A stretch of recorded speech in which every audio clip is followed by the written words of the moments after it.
Hi, I'm Carla Schaefer, and we are going to learn how to make an even count peyote bracelet. I'm going to be making this bracelet with a 6/0 or 6/0 seed bead, so you will need two colors, and we're going to need about a tube and a half of each color. And also, I'm using an 11/0 delicate and a complementary color to the seed beads. And we're also going to be using Fireline. In this case, I'm using crystal, but you can also use the gray. And you'll need a number 10 or a number 12 needle. And for the closure, we're going to be using a Swarovski crystal bead. And to cut the fire line, we will need a pair of nipper tools. The first thing we need to do is thread your needle, and you want to thread about a yard worth of fire line onto your needle. And then we're going to do something called a stop bead. And what this is I'm going to take a delica that I'm using for the closure, and I'm going to string it onto the thread, and I want to leave myself about 6 or 8 inches tail. And then all I'm going to do is run my needle the opposite way through here, and this is a stop bead, and what this does is it obviously keeps all the beads from sliding off your thread once you get started. And since we're doing even count, we are going to thread an even amount of seed beads, and I'm going to do 8, which means our bracelet's going to be 8 beads wide, and I'm alternating my colors.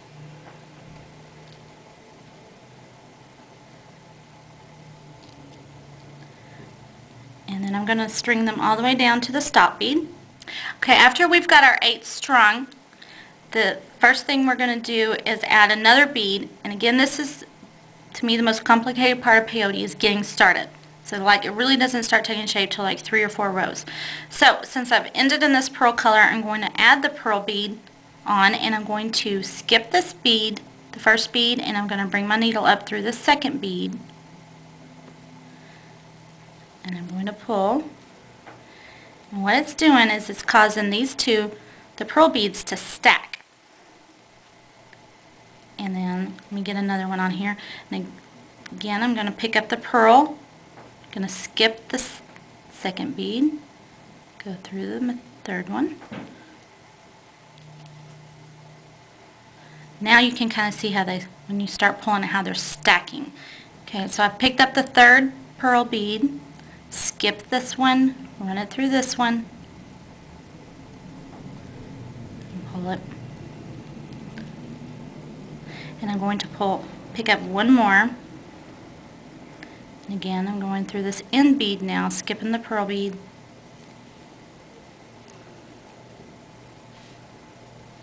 Now you can see now how they've kind of started stacking on top of each other. And they'll start locking in shape. So when I start the third row, then they're going to drop into these little slots here. You don't have to do this, but I like to go ahead and flip my work over when I'm starting again.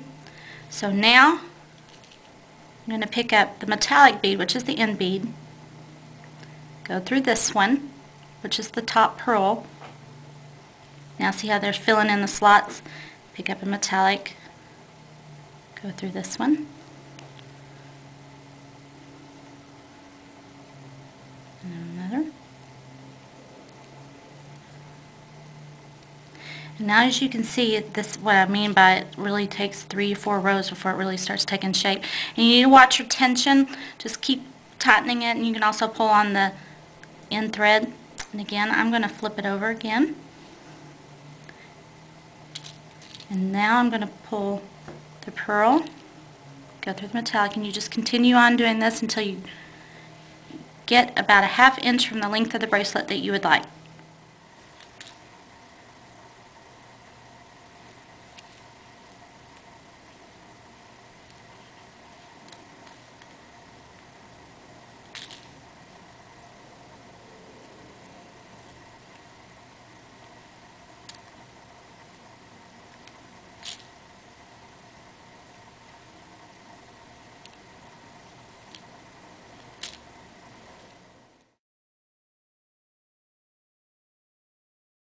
Okay, now I'm going to show you how to tie off and add to the thread. I did start purposely with a short piece of thread so I could show you this, and most likely you won't be this short into your work before you need to tie on. However, I've ended a row and I do need more thread, so what I'm going to do is I'm going to bring it down and run it through a couple of beads, and we're going to do just a couple of half hitch knots, So I'm running it back through my work, and then what I want to do is I'm just going to run my needle through here till it catches a thread. I'm going to pull it through, but not all the way, till I create a loop. I'm going to pull my needle through and pull, and then work it back through a few more beads and do another. And then you do the same to bring on another working thread. So you would just half hitch knot and add your thread through the work and then start your row over. Okay, now that I've got the bracelet to the length, and this just barely, maybe ½ an inch from meeting when I put it around my wrist. So that's why I said you want to end about, you know, ½ an inch or more from it fitting around your wrist. And I'm going to add the button now for the closure. What I'm going to do is I've ended my row right here, so I'm going to bring it back through, work it through a couple of beads,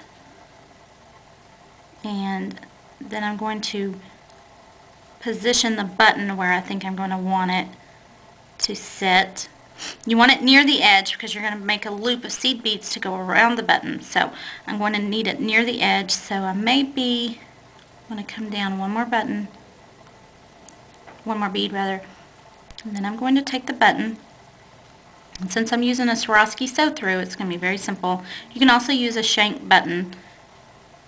All I'm going to do is I'm going to bring the thread up through the button and then back down through the bracelet, and we're just going to sew it on. I'm going to get in the position I want, and I'm just going to bring it like you were sewing a shirt button on. And then we'll tie a knot. Okay, now that I've made several passes through the button and I feel that it's on there securely, then what I'm going to do is we're going to half hitch knot again. So I'm just going to flip it upside down, and again I'm just going to take my needle, run it up under the thread,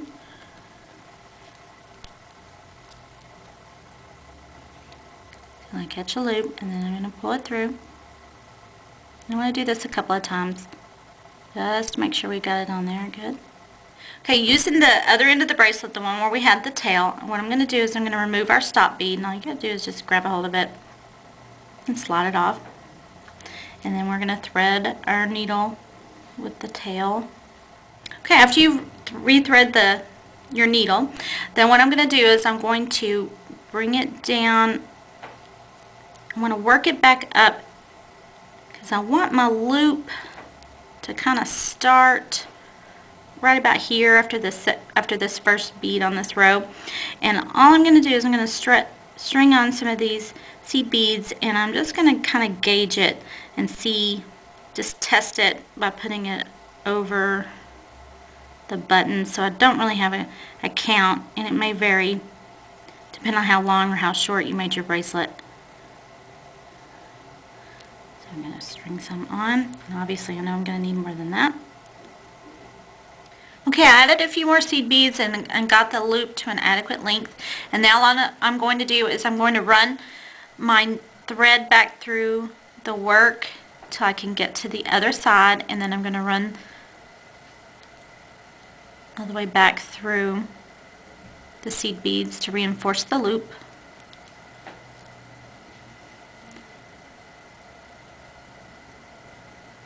And you can do this as many times as your thread will allow. That's why I like to leave at least an 8-inch tail. And then again, I'm going to run it through a couple of beads, and I'm going to half hitch knot the thread, and we can trim it off, and then we'll be complete. We'll have our bracelet done. When your thread's short like this, another way to do this half hitch knot is to back through with the end of the needle through that loop, and you don't unthread your needle that way, just pull it. I did unthread my needle, but I got my knot in there, and all I gotta do is thread the needle again and run it back through the rest of the work to complete the bracelet.